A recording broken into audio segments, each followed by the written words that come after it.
they might be able to take care of the wounded people. Okay, we're having some technical. Shireen, I'm going to let you go. We'll try to get back in contact with you. We're having a little technical difficulty with that telephone line. And of course, that was Shireen Al-Yassin from Jerusalem Al-Quds giving us the latest there. Okay, we're having the latest breaking news coming in for you from the latest Israeli attack on the Gaza aid convoy in international waters.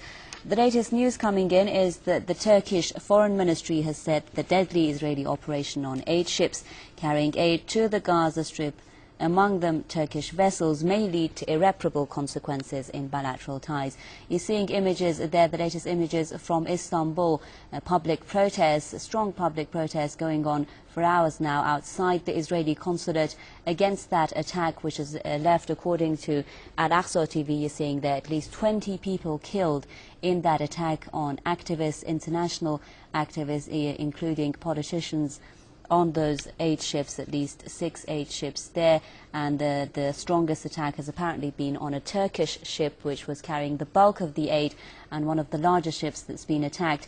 And Israeli TV saying that Israeli cabinet minister has said that the images are certainly not pleasant, and I can only voice regret at all the fatalities. That's the Trade and Industry Minister of Israel talking to Israel's Army Radio. The news coming in from Israel. A lot of anger and frustration caused there by these attacks.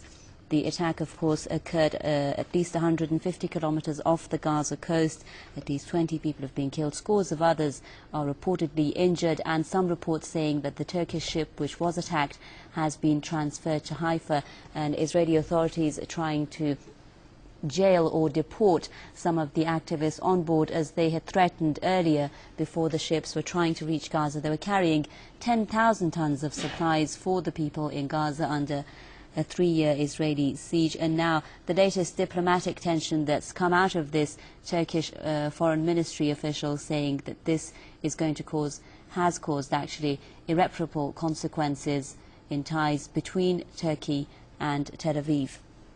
And of course, Israeli authorities have also blocked all information and have jammed signals with those ships. So our correspondent Hassan Ghani is also in one of those ships, but unfortunately we can't as of yet contact him.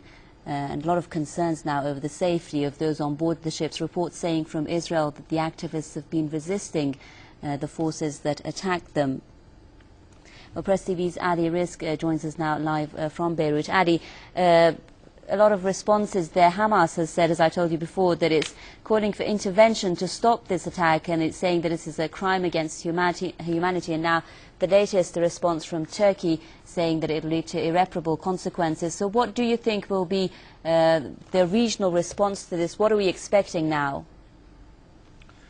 Well, I think the regional repercussions are, of course, are very far-reaching. I think these repercussions might even reach the so-called peace process itself, meaning the attempts by the US administration to launch these proximity talks between the Israeli and Palestinian sides. Now I think the pressure will be immense on the Palestinian Authority to actually, will it now go ahead, will it continue to agree to these proximity talks after what happened. It even puts pressure on what is referred to as the moderate camp in the region, namely Egypt, the Palestinian Authority, to some extent, other countries in the Persian Gulf. These countries now come under immense pressure to actually stop their stance and join forces with what is usually referred to as the resistance bloc, which is led by Iran, Syria, and which also includes the non-state actors of Hezbollah and Hamas. So I think the repercussions will even go to the level of the so-called peace process and the American efforts. So I think even the US itself will be extremely annoyed by this event. Even now, we just saw Hamas right now, as you did say, calling for a popular uprising. So what happened actually gives more validity and gives more credit to the argument made by Hamas and made by Hezbollah and Iran and Syria that Israel is not a peace partner, is someone not interested in peace, is a murderous regime out there to just expand its territory and commit human rights violations. This gives more validity to that argument, and now puts immense pressure, as I said, on the US administration, which might find it difficult now to convince anyone, if anyone might be left. Of course, we'll still wait and see what the stance of the so-called moderate bloc is.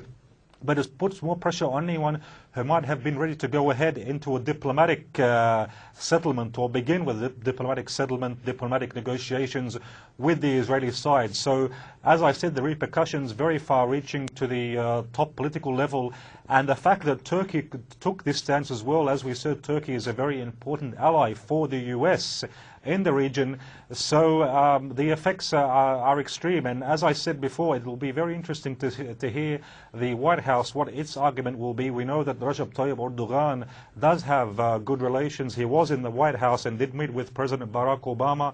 So all of this, I think, will lead to unfolding of very, very interesting events in the near future. Press TV's Ali Risk is speaking there live from Beirut, and while he